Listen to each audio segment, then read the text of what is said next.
Good morning and welcome to Legacy Planning with local attorney Steve Waltar. Legacy Planning is committed to helping you provide personalized and compassionate estate planning to help you organize and transfer your estate smoothly with minimal taxes, costs, and hassles. Steve has the mind of an attorney and the heart of a pastor, and he'd love to take your call this morning to answer your estate planning questions. The lines are open at 1-800-955-8200. That's 800-955-8200. Now, here's your host of Legacy Planning, Steve Waltar. Good morning, Seattle, and well more than Seattle. I know we've got people listening throughout the state. There might even be some people logging in online to hear us at KGNW.com.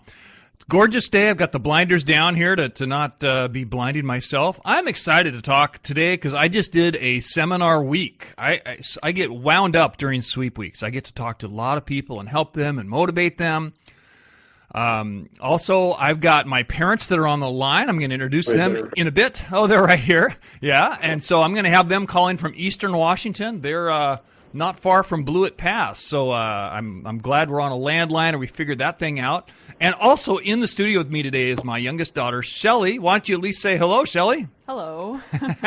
So we're going to do lots of things today. If you want to talk about family planning, this is probably the day. We can talk about generational planning. We can talk about why do a plan that's good for the kids, good for the grandkids. We're going to weave in some charities, but let me back up and talk a little bit more about my planning this week. I should first give you the number. Of course, to call today is 1-800-955-8200. That is 1-800-955-8200. So call in today, and we'll be happy to take your call and help you. And if you ever want to send an email, if you're a little more bashful, you can do it to radio@waltar.com. Now, that's a pretty important word. Radio at, let's spell it, W-A-L-T-A-R. We could even give you the history of Waltar today because we've got people that know that answer. So this week in planning, kind of interesting. I dealt with a bunch of people that are really confused about community property law. You know, we are a community property state. But that does not mean that your assets go to your spouse automatically. And this is just really important stuff. Got a guy that's working on doing some projects at our house, and he's getting ready actually to sell the house. And he knows construction, he knows this and that. And I've told him, is your wife still on the deed to your house? And he goes, yeah. And, he says, but there's a will that says everything goes to goes to me. And aren't we a community property state? People often get confused. They think, when they die, doesn't everything just automatically go to the spouse? No. Okay. I don't have to give my one half of my estate to my wife. Now, she'd be in here today, but she's not feeling well. So, I think it's much better than giving something outright to your spouse. Give it to them in trust. I think that's a way better. Don't put your trust in money. Put your money in trust. But back to the story. So sometimes a spouse dies. People think, I don't need to do anything. We live in Washington. No problem. No problemo. But then, and you don't have to go rushing to court simply because a spouse died. If you're on a joint bank account, you can order that death certificate. You can take care of a burial, memorial, all that good stuff that, is important for you and relatives. And you can even keep living in the family home. That's not a problem. Why? You're on the deed. No one's going to bump you out of your house. But that does not mean that you can sell the home or do a refi. You can't sign for a dead person. Okay, so that means you've got to probate the estate. So sometimes we do probates 10, 20, 30 years after a spouse died. It's kind of crazy. And people learn during the selling process that they can't close. You need a letter. You need a letter testamentary. Well, that sounds so easy, right? Call an attorney. Okay, well, I don't draft a letter testamentary. To get a letter testamentary, it means I have to do a petition, an order. I got to do a probate. Now, probate is not really complicated in Washington. Certainly not for us attorneys, but you can't just walk down there and file the will and get a letter. You have to petition the court. You have to do the right things. So that's kind of a hassle. So that came up a whole bunch of times. And I'm going to just jump to another one. I had a guy, He'd been to one of my seminars. Actually, he was pretty motivated. I think he came to the seminar in Kirkland at the Big Fish on Tuesday, and he was there without his wife. And by the way, when people come in and they're married, I really want you to be in the office with both spouses. That is so much better. I want all the decision makers. If you tried buying a car without your spouse and then you go home, I mean, maybe they don't like you to do the homework, but you like to make a really big decision and come home and get them to roll their eyes at you. How do you like to plan your entire estate without them in the room? How's that work? Yeah, not so well. Well, I won't get into the reasons of why he was there without a spouse, but he came in, and, I always start my consultations just asking a bunch of questions. There's no way I'm going to start prescribing things like I'm the physician and until I diagnose the problem. I mean, what's going on? So I ask a bunch of questions and this and that, and he explains his goals, and then he's in a position where he wants to know, has the will that he drafted on his own, is it valid? And I see it, and it's 2 pages, and then there's a separate page with a notary. And the answer is no, it's not valid, and he starts to basically argue with me. And I said, it's not valid. I don't care that there's a notary. You have to have 2 witnesses. And then he got into, well, can I have my kids witness it? And, well, there are remote and rare times that a will can be valid with children as a witness as long as they never would get more than their, quote, intestate share. Now, that's a little technical. Basically, the law is saying no one can be a witness if all of a sudden they're getting more than they would have if there had been no plan. So, again, it was not the right fit. Look, I'm not the right attorney for everyone. But I am there to provide the truth. If someone came to me, essentially, I think he wanted me to rubber stamp his plan. And I said, no, this will is not valid. This will not work. Now, he had some beneficiary designations that would work. And I said, I think his biggest problem was if he really wanted everything to go to his spouse, the will is not the way to do it, right? A community property agreement would be the way to do it. You can say, I love you, honey, and everything we have is community. When one of us, anything we get in the future is community, and if one of us dies, it all goes to the survivor without court. Well, I call that the get out of jail pass. When one spouse dies, if you want everything to go to the survivor, that does the trick.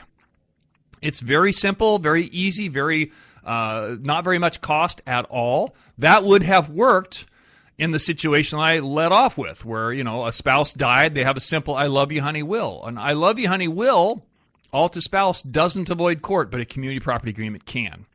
But much better than a community property agreement, of course, is a good plan that provides in trust for a spouse and does a lot of that sort of thing. So I guess I think I'm going to kind of wrap up a little bit of what I was talking about with this other guy. The other big deal was he didn't have any powers of attorney. So he had no ability to sign for his wife or vice versa. And that's a real danger. I mean, what if there's a car accident? What if you go to the doctor and, what if you can't make a decision? Then the courts have to be involved while you're alive. That's called a guardianship. So that's an interesting thing. I'm going to actually talk a little bit about my parents. Let's see if I can actually introduce my parents. Are you live? Can you talk? We are alive, and we are here, yes. Well, that's a good thing. So I've been involved with you guys to kind of modify and do not only basic planning, but some really cool stuff that I think our listeners may want to know about. But if we go on back a little bit, I mean, do you recall at what point did you guys decide, it's really time for us to get something in place? Well, Anna, why don't you take that one? Well, back in 1972, we were going to take a month-long trip to Europe for Alan's business things. Jawohl. To leave out of town, to leave the country and have 4 children left behind, we knew that we should have a will in place. So we saw an attorney, and we had a simple will made, and that at least that would provide. So I'm going to stop you right there because I hear that all the time. When I'm I'm meeting with a couple, doing a consultation, I say, what motivated you to do this? Often it's women. They twisted the arms. They said, look, we need to list guardians. We need to set up a trust for our kids. We're not even going to feel good hopping on that plane unless we have something in place. Is that right? That's correct. Okay, you can go on there. So you guys got that in place, had a great vacation, and I'm sure we were well taken care of with babysitters and all that good stuff. That was kind of interesting. Well, it's important to have a network because you and Doug stayed with friends. The two little ones stayed with grandparents. Aha, that may come full circle if we keep talking. Yeah. So what did there come a time then when you decided, it's probably time to review this or update this estate plan? Well, maybe I can take a crack at that. Yeah, back in about 1998, I had an opportunity to go down to Texas A&M to teach, and so we were going to be owning property in a different state. And we talked to you about that. You really need to set an estate plan because you really need that when you have property in more than one state. There were some other reasons, but that was the main motivation. Yeah, that is, if any of you listeners are either you've moved here from one state or you're moving to another state, or even more complicated, maybe you own real property in more than one state. My wife and I, we own some property in Idaho. And so we have planned, our estate plan actually avoids 4 probates. Let me say that again. Our plan avoids 4 probates. Because if you own real property and you're married, then when each spouse dies, there's a probate. If you own real property in 2 states, there'd be a probate in each. Did I say that right? If you own real property in more than one state, then each time you die, there's a probate in each of those states. So you just kind of double it. So the nice thing about a revocable living trust is you can own things in multiple states all in one trust, and you avoid probate in each of those states. So you guys took advantage of that. I just wanted our listeners to know. And if you've got a question about owning property, should you own it in a trust, an LLC, by all means, give us a call at 1-800-955-8200. That is 1-800-955-8200. So you guys, I kind of told you needed a plan. Who knows if you heard that from some others. Is it difficult, even when you have, and I'll tell the listeners, right? You've got 4 kids. I'm the oldest of 4, all great kids.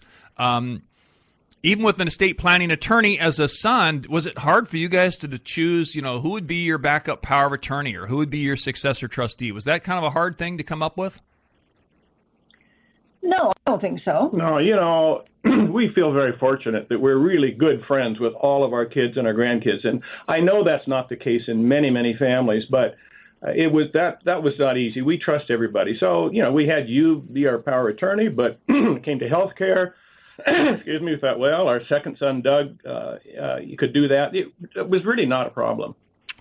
Well, it felt like an eternity when I asked you that question. Who would you want to be your successor trustee? It was probably like 5 seconds that passed, but I'm like, da da da da da. I just felt like, they're going to skip me, which would have been fine. And I completely agree with you that you've got lots of good choices. And of course, if I bump off before you, or if your plan is built to survive me. You've got backup trustees, you have backup beneficiaries, all that good stuff.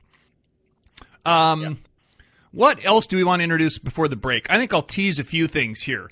We're going to talk about charitable planning. We're going to talk about travel and grandkids and legacy, all that stuff. I want to talk a little bit with Shelley before we take a break. Shelley, you're in the studio. You're smiling. You're laughing as Grandma and Grandpa say a few things. What do you want to say at this point? I don't know as much about wills and trusts and probates as I probably should. I probably know more than the average Joe just because you're my dad and you talk about it a lot. But the things I'm here to talk about aren't exactly related in a sense. So right now, I'm not exactly sure what to say. Well, that's good. That's honest. I appreciate that. We'll introduce kind of Geeks Under Grace and Christian gaming and some of that stuff. But when you turned 18 and you were going to fly across the country, what did good old Dad make sure you had in place? Powers of attorney. Exactly. Shelley, you don't need a will, you don't need a living trust, but you do gotta need... get that power of attorney. Yeah. Was that a little awkward to sign powers of attorney? It was a little intimidating, for sure. I don't think I've ever signed any huge papers like that before. So signing that, it was a little intense, but I'm glad I got done, for sure. Ah, that's great. That is so wonderful. A lesson I learned from my parents, and I think in particular, Dad, with your PhD, I remember at church you treated the janitors, the other PhDs, you treated everyone the same. And I view estate planning that way. We all need estate planning. We all need to be good stewards of whatever we have. But not everyone needs a living trust. Not everyone needs a will. Shelley and a lot of a lot of young people, once they're 18 or college students, they need powers of attorney. They don't need full-blown estate plans. And so what we're going to do is we're going to take a break here. And I'm going to have my parents stay on the line, and Shelley's in studio with me. And I think we're going to kind of introduce a little bit more of what is legacy planning. How do you provide for the memories and all sorts of charities? We'll be right back. Legacy Planning. Legacy Planning with Steve Waltar. Has it been over 5 years since you've reviewed your estate plan? Well, the laws keep changing. You'll definitely want to keep listening. The lines are open at 800-955-8200. That's 800-955-8200. Legacy Planning.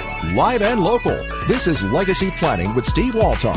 Wondering if you really have complete, up-to-date estate plans? Call Steve right now at 800-955-8200. That's 800-955-8200. All right, we are back. We are talking about estate planning. We're talking about legacy planning. And I've got my daughter Shelley in the studio with me, and I've got my parents, Alan and Anna Waltar, on the phone.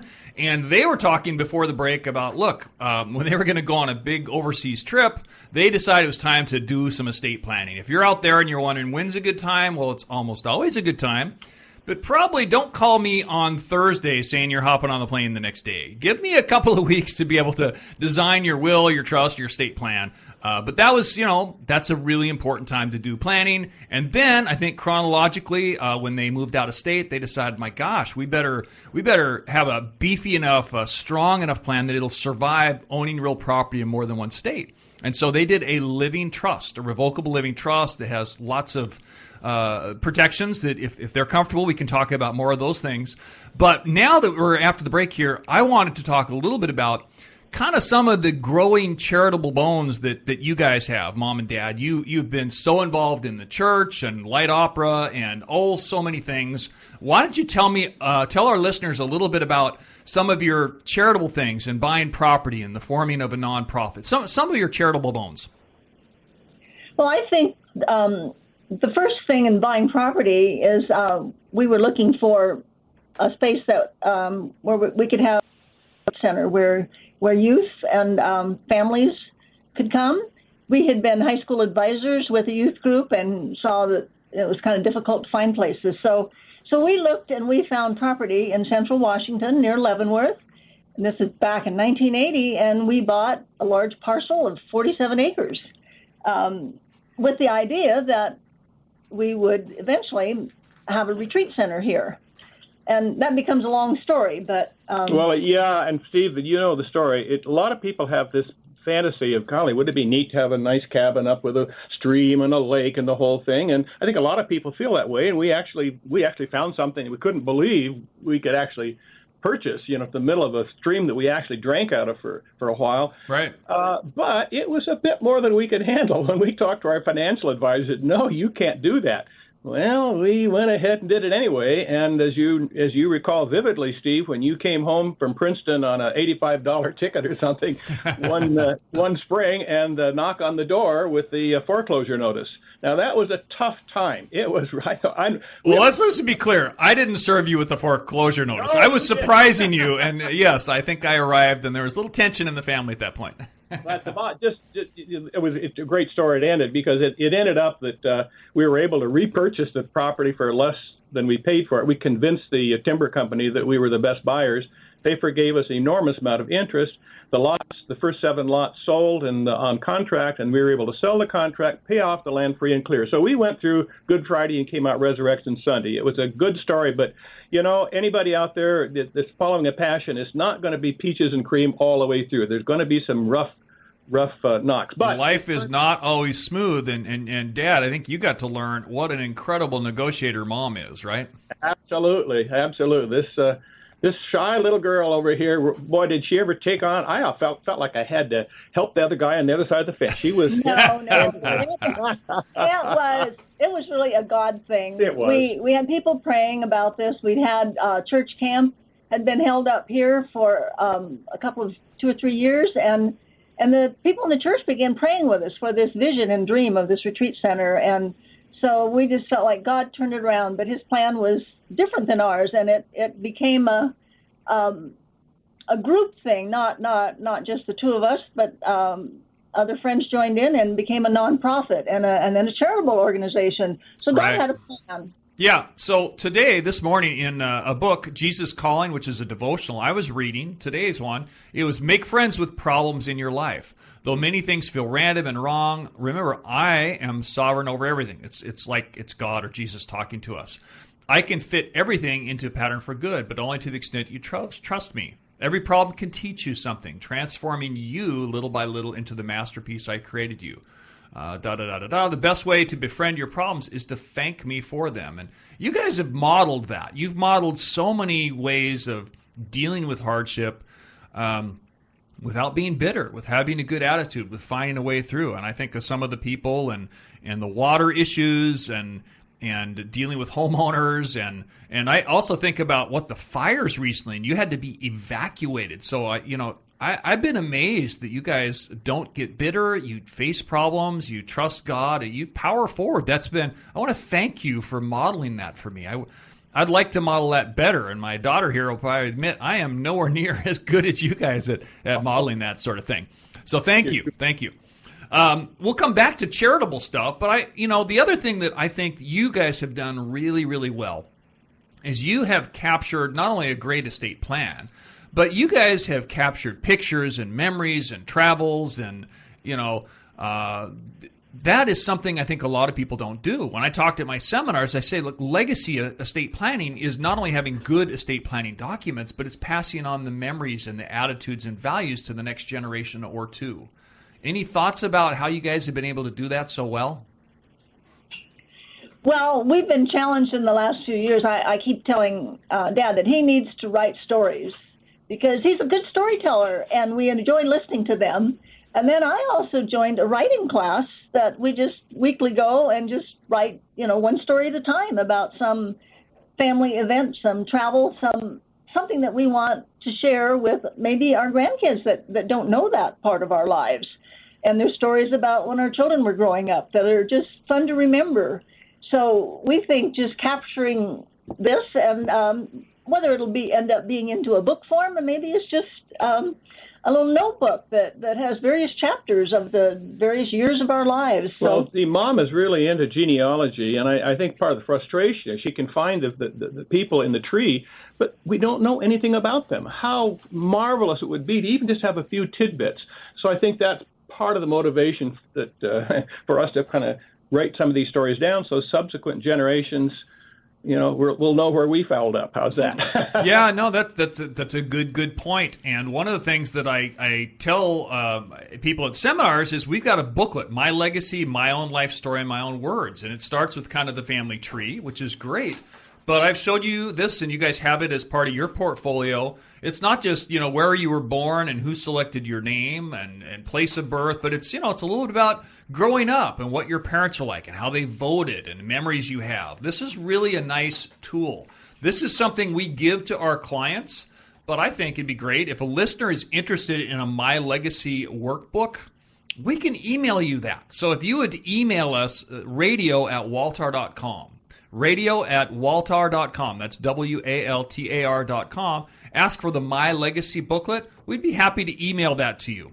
Even better, come in and let's have a free consultation. We give free consultations. So during the week, we got a number, 425-455-6788. That's good all the time. You could leave a message now, say you want this My Legacy booklet, or come in for a free consult, 425-455-6788. So before we go to break, we've got a few minutes here. Why don't you guys tell the listeners more about the development of the nonprofit that you guys created?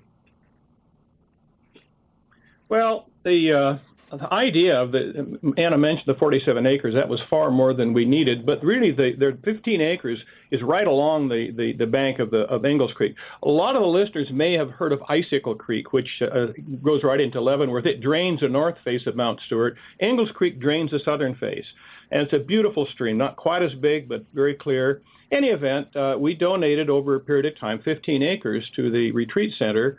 And again, we've never been in debt. At once, we formed a 501c3, which is a nonprofit organization. It was kind of a small group in our church in Richland. We met every Monday night. It was just a fun, and then we'd drive 150 miles up to Leavenworth every weekend and work hard, put in the infrastructure, and for many years just have a camping ministry. But in 1999, we decided we really needed to have a lodge, because it's beautiful here in the wintertime and people don't like to camp on the snow. So we did that. It took us 13 years to build it because it was mostly done with volunteer labor. And again, people loved it. People that work on computers or whatever all day long, is very little to show for what you're doing. But fathers and sons, mothers and daughters are hammering away at this and had a good time. And we would eat together, pray together, sing together. So it's been marvelous. So since 2012, we've had the lodge open, and it's been really just a wonderful experience. I was actually perusing, what a lovely word. I was looking at my website, and you click on in Waltar.com, and I know that I got the website before you even had one, Dad. That's funny. So www.waltar, WALTAR.com. There's a whole definition of what is legacy planning. The best things in life aren't things, right? And so, good planning is going to take into account not just, the assets that you have, but the goals, the vision, and things like that. So you guys formed the nonprofit, and over the years, that thing has grown and grown. It's been around 25 years now, right? That's right. Well, it was 25 years in 2014, and Alan and I were on the board for 25 years. And actually, we retired from the board because the board had chosen a new executive director to come on board. A full-time. And who would that be? And that is our second son. Exactly. So we were thrilled that we basically could kind of pass the baton of what we had started, into the next generation, because he had a deep interest in that and felt a calling to be involved there. And I might this is not nepotism, because we didn't have any say in that. The rest of the board made the unanimous decision to bring Doug aboard, because he had many, many years of experience in the pulpit and whatnot. But we were thrilled, as you say, from a legacy. And Doug is actually sitting right here now. Well, hi, Steve. I just decided to step in for a minute to say hello, and good morning to you. Why, the Reverend Douglas B. Waltar. Very good, Doug. Good to hear you. I don't know if they're on your computer logging in to do this whole show. Yeah. So in any event, I know that the focus here is on legacy planning. At some point in a later show or something, it might be interesting to talk a little bit more about the center itself and some of the aspects of that, because there's a lot of nonprofits out there, and I think people do have interest in supporting, various nonprofits that match well with their values. Oh, that's so true. That's absolutely true. And I believe the website for Ingalls Creek is inglescreek.org. Is that www.ingalls, INGALLS, inglescreek.org. Is that right? Right. Ingalls Creek is one word. Uh-huh. Yeah. Okay. Good stuff. Goodness. In about a minute here, we're gonna go into another segment. So what I want to do is, great to have you guys on the line. I want to make sure that we have a chance to talk a little bit with Shelley. So Shelley is my freshman daughter. She's a freshman at SPU. She is a Christian gamer, right? What's a Christian gamer? Well, a Christian gamer is just a Christian who likes the games. It's pretty simple. A lot of really, really conservative Christians think it's sort of That's weird sin. to That's be. sin. Yeah, okay. exactly. There's some sort of disconnect between geek culture and the church, so it's a little bit Disconnect weird between geek culture and the world. Interesting. Yeah. Okay. So, website work for Geeks Under Grace is basically designed to bridge that gap between the church and geek culture, to say, hey, you geeks, it's okay to be Christian, and hey, you Christians, it's okay to be a geek. It's something that I think is really needed now. So if Jesus were hanging out here today, he'd probably hang out with some geeks. Don't you think that would be the case? Yes, I think he would hang out with some geeks. All right, definitely. so we're going to take a break here. And what I want you to do is, if you know about gaming, you like gaming, you got a question for a college student or a grandparent or a parent, by all means, call us at 1-800-955-8200, and we will be right back. Do you need a will or trust, or no planning at all? You're listening to Legacy Planning with Steve Waltar.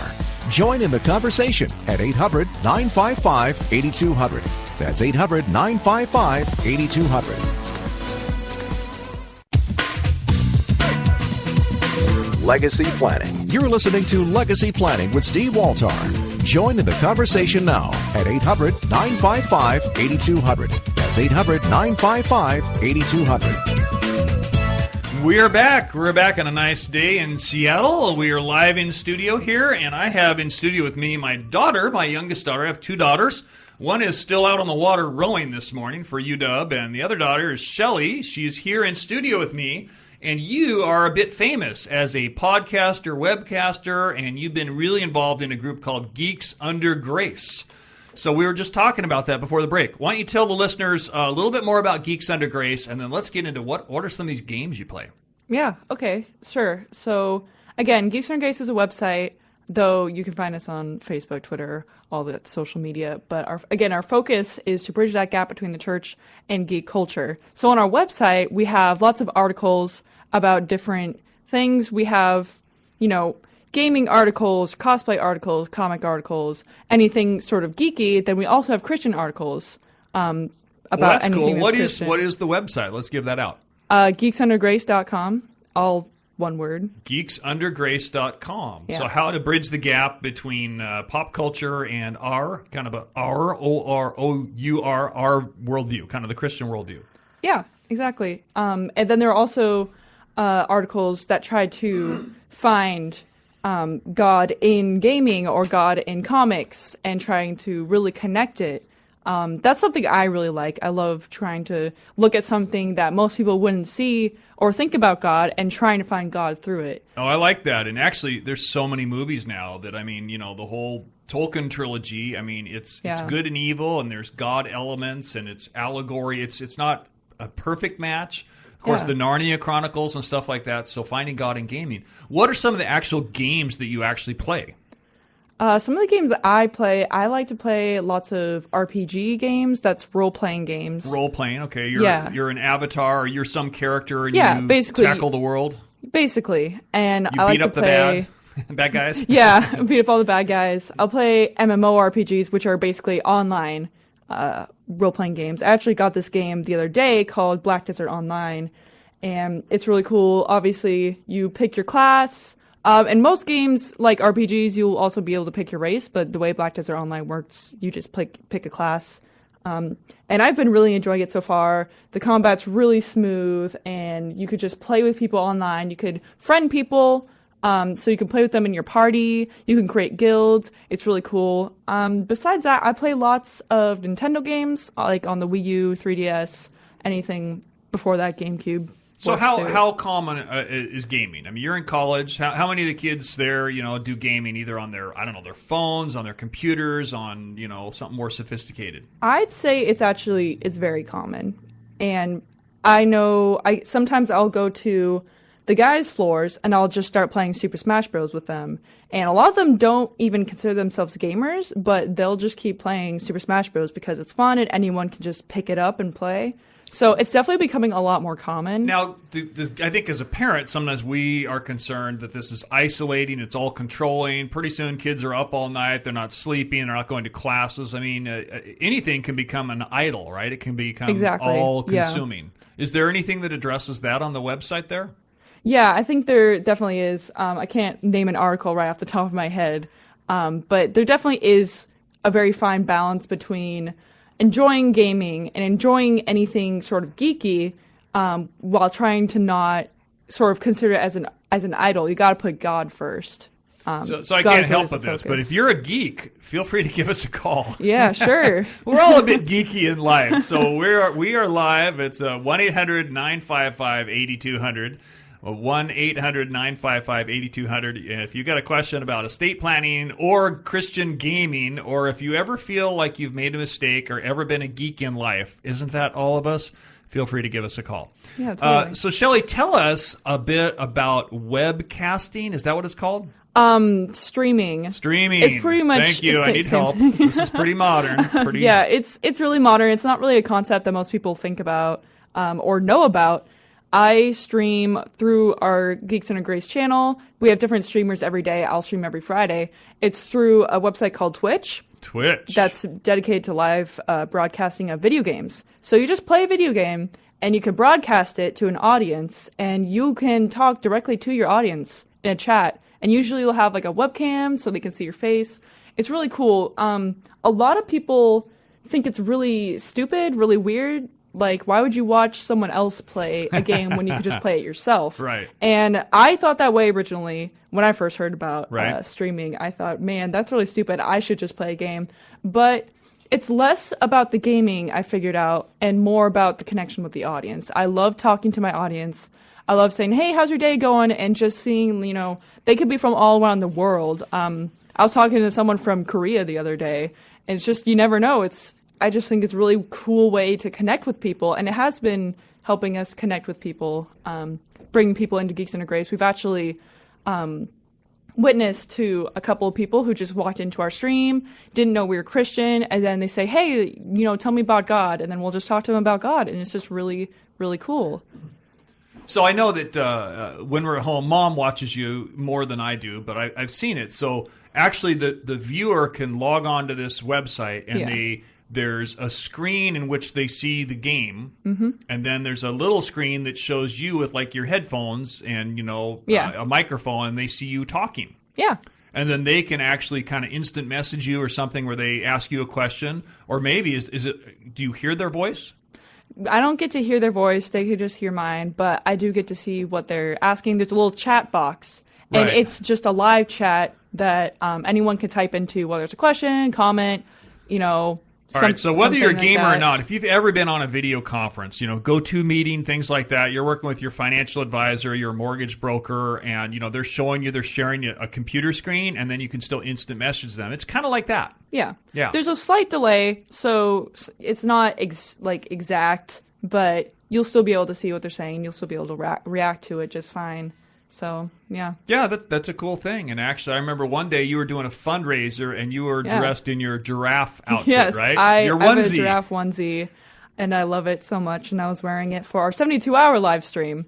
That was 3 days. Very good. And the listeners may not know, but how tall are you, Shelley? I am 6'2". Yeah, 6'2". Tall women rule. That's kind of fun. Yeah. So, wearing a giraffe suit was kind of fitting. A cool deal. Definitely fitting. Yeah. So we may want to get my parents back on the line. What I wanted to talk with you a little bit about is you've been to Atlanta's Landing, which we haven't even explained what Atlanta's Landing is. You've been to ICE, to Ingalls Creek Enrichment Center for a retreat. Why don't you talk about what your experience was like there? Well, we went to the retreat center with my church one time, and I thought it was really cool because I'd already been there before for other things, but I hadn't before that been there on the intention of like having a retreat. So when I went there, it was just really, I don't know, it was snowing and I loved the snow, and everyone was just sort of brought together in this retreat center, all having hot cocoa, all talking about God, and I don't know, I really, really enjoyed it. So I like that image. Snowing, it's beautiful, and you're out of the people rush just go out playing in the snow, or they can just stay in all cozy up. A hot cocoa and talking about God. I mean, that's what a retreat center can do. I mean, we're talking about computers, talking about intense gaming. I mean, you're locked in. And I talked about that at my seminars. We live in a perilous time, and what I mean by that is, people are after others' money. There's advertising, there's blitzes, there are pressure, there is immediacy, phones, technology. So to go to a retreat center and kind of power down, to unplug, and all of a sudden, wow, look at this. This is beautiful. Yeah, and usually on retreats, I'll just turn off my phone and totally get locked out of everything I'd been locked into before, lock into focusing on God and focusing on the people around me. God is near. Yeah. Yeah. So, Mom, Dad, Doug, are you guys on the line? We are.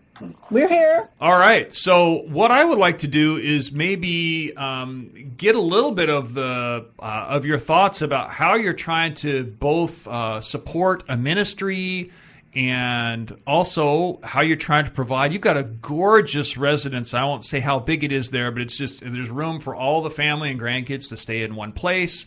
And this great big place called Atlanta's Landing. We might talk about it being in an LLC, or we might talk a little bit about how you want to provide for family and generations and also for the ministry. Well, for one thing, we feel very fortunate being able to build here, because the time we bought the property, there weren't a lot of setbacks and so forth. But by the time we got to build the home, which is right on the curve of the stream, it's a tremendous view. We had to get 3 variances to do it, and fortunately they were granted because we had height restrictions, setback from the stream, and so forth. But we built a big house, and part of the reason we did, because we've got the 4 kids, 9 grandkids, and we'd love to have people here. But also, we had this house built before the lodge was built, and so this was sort of a jump start to the retreat center. We'd have several small groups that could come into our house and so forth. And then, and in fact, one of the concerns we had, because we had so many people here. In fact, last year we came back from Europe on a business trip, and I think Anna counted 51 different people in our house during that first week. We wanted to make sure we had liability protection, and you worked that in for us in our trust, because, even though it's a warm, inviting place, people love it here, somebody could be injured or whatever, and there's always a possibility of a lawsuit. So you built that in. So those damn lawyers. Yes. Hey, but one of it also had some real tax advantages. I do a fair amount of consulting, and so overall, the package that you put together for us has really solved a lot of issues. And I think anybody that has a concern about liability or whatnot really should seriously consider. So let me jump in there for the listeners. We're talking about when people have real property. Usually it's not a primary residence, but in this case it actually is. And there's various things, but if you want to have some asset protection, most revocable living trusts don't give you any asset protection because you can revoke it and change it and whatever. But a limited liability company is a way to have some asset protection. And so we do that as part of the estate plan for our clients. It might be that you want to protect some real property. It might be that you want to launch a business. So we will help incorporate people, or better yet, an LLC is a little simpler of a way to create a solution there. So if you have any concerns about protecting your assets, we talk about that during consultations, and would love to have you call our office during the week, which is 425-455-6788. And I know that during the break, someone actually requested a free guide. I get to see that. So someone requested a guide on joint tenancy. Go to our website, waltar.com. That's WALTAR.com. And there's a whole host of articles on estate planning and the trouble with joint tenancy and, what would be like, or get a free guide. So you guys created an LLC, and that's what your residence is there, and you say it gives asset protection, and for you guys it's also worked as a tax deduction, and it's been a win-win so far. Absolutely. Can we introduce the idea of the life insurance trust, because it's a big home and it would be costly to maintain. It's not in downtown Seattle. It's in eastern Washington. It's in the beautiful mountains. And you guys, I believe, kind of thought, my gosh, it may take some effort to keep this thing going. I like this quote, "There's nothing as unequal as equal treatment of unequals." Maybe we'll take our break and we'll come back to that. But how do you provide a way to make sure that you're providing for children you love dearly, but they have different needs, different interests, even grandkids? So maybe after the break, we'll come back and we'll talk about how do you do great legacy planning. We'll talk to you right after the break.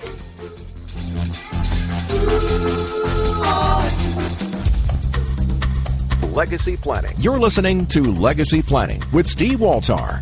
Is there ever a good time to do estate planning? Ask your kids. They'll know that right now would be the perfect time. Call in for the right answers at 800-955-8200. That's 800-955-8200.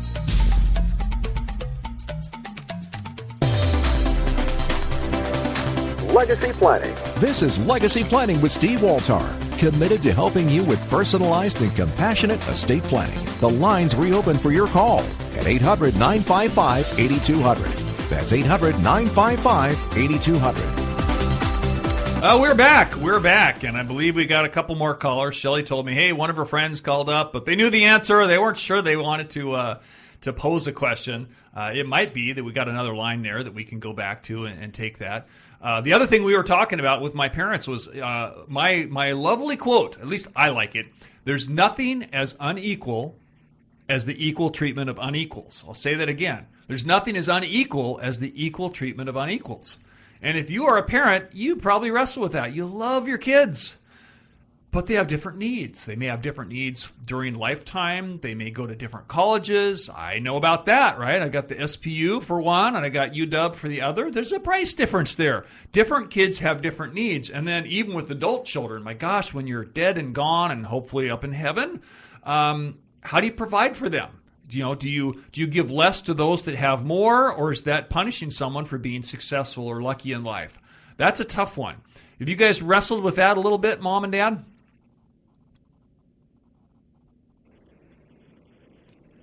I'll keep going there. I'm not sure who's on the line with me right now. We got 2 people calling in, but I'll just kind of talk here. So I think a lot of my clients really wrestle with that. It's not just who do you list as your agents, but how do you provide for different children? I think we're going to actually go right now to Patrick. Patrick is on line too, and you're from Penasco, is that right? No, Pensacola. Pensacola. Oh, now I see. It shows that on the phone, but not actually on the computer screen. Hey, what question do you have today? Thank you for calling. Oh, yeah, no problem. I'm actually friends with Shelly through Geeks Under Grace. Yep. So we work on the podcast together. So. Oh, wonderful. Yes, which you can also check out on iTunes and Podbean, by the way. Yes, you can. But I was listening, and I was like, hey, I've actually got a geek question that kind of ties into the topic of the show. A lot of video games can now be purchased digitally through Steam or Xbox Live or something, so you don't actually have a physical copy of it. When one day I die and I want to pass this stuff on to my kids, is that even something that's possible, or is the license just stuck with my name forever? So that's a great question, and I'm sure that Shelley has the answer. Or maybe yeah. I don't know. I feel like that's like really interesting. It's not something that people really think about because, again, it's sort of very recent that digital games have come into a thing. People always would buy physical games before, and yeah, it's just now that Steam's coming out again, Xbox Live and all that. Yeah, so Patrick, I thank you for calling and thank you for that question. This is an estate planner's constant journey. So digital assets and access to things, this is an important part of an estate plan these days. Knowing where there's passwords and how to log in and how to make sure that after someone dies, someone doesn't carry on your Facebook page or this or that. So I don't exactly have a real specific technical answer for that, but I will say that a good estate plan is going to capture as much of the digital assets and how to pass that on to the next generation. And this is an evolving process. Does that make some sense? That if you do nothing, you tell no one, it's going to get lost. But if this is, we have a place to list in each of our plans, whether it's a will-based estate plan or a living trust-based plan. We have important people to contact when you die, and we've got a way to capture, what were your passwords or where that stuff ought to be captured somewhere. Okay. Yeah, that's good advice. Thanks. Okay. Yeah, thank you so much for calling in. Yeah, thanks for calling, Patrick. All right, yeah, thanks for having me on the show, and I'll talk to you later, Shelley. Yeah, cool. See you. All right, thanks a lot. So we got a few minutes left here, and I wanted to spend time, if we can get my folks back on the line. We may have more and more callers, but that's all right. Shelley, we'll have to have you as a guest more often. This is good. Yeah. You round up the crowd. I'm totally welcome. So we were asking my parents a little bit about, how do you treat unequals equally? How do you provide not only for children, but what if you want to do charitable things? What if you really want to provide for a charity, a church, a cause? How do you juggle through that sort of thing in an estate plan? Okay, well, let me talk about our home. Atlantis Landing is what we call it, but it's built right adjacent to the retreat center. So it makes sense to us that long term that the home eventually should belong to the retreat center. So we are in discussion with our family about our wishes for that. Plus, we know it will cost a lot just for the upkeep of the home. There's insurance, taxes, utilities, and all of that. And we were looking for a way to not for the cost not to be a burden for either our children or the retreat center. So that's where you helped us out by planning in advance and doing this Second to Life policy. Maybe you can explain that better. Yeah, because we got like a minute and a half left, and we got Corey from Michigan and all this and that. So it is possible to actually put into a life insurance trust a way to fund things. So in other words, you guys have a policy, you pay a premium each year, and it means there's going to be hundreds of thousands of dollars left to completely take care of the financial burden. You're providing a really, really nice way to make sure the kids don't have to front the money to manage a home, that you're going to be able to help and do more charitable things. Irrevocable trust can be one of the tools in an estate planner's set of golf clubs. That's a really helpful thing. I think we'll jump to Corey on whatever line that is. Corey from Michigan, do you have a quick question here or comment? Just commenting on the Geeks Under Grace portion. Hi there, Shelley. I'm actually from over there in the gaming department on the Game Review department there in Geeks Under Grace. Yeah. I'm calling from out in beautiful middle of nowhere, Upper Michigan. But just was wanted to touch on something I heard a little while ago. There's very clearly a delay in the radio from way out there in Seattle to here in Upper Michigan. Corey, we want to thank you for the call, but we're going to go into a hard break where I cannot actually do too much. I get to talk over this music for about an hour, a whole minute. I want to thank you for calling, and by all means, you can go to Geeks Under Grace, you can web stream, you can talk to my daughter Shelley. That would be cool. I want to thank you for calling. I really want to thank my mom and dad for being on the line. It's a little hard to do it remotely because I can't see facial gestures and what's the next question. But they have done a great job with an estate plan. They've modified it. They've fine-tuned it. They have done an LLC along with the trust. They also have done lots of planning for charitable things. Estate planning is what I do for a living. It's not just Saturdays. By all means, would love to have you come in for a free consultation. Why don't you give us a call at 425-455-6788. That's 425-455-6788. Or go to waltar.com. Download a free report. This has been Legacy Planning. Have a wonderful and blessed day. God bless.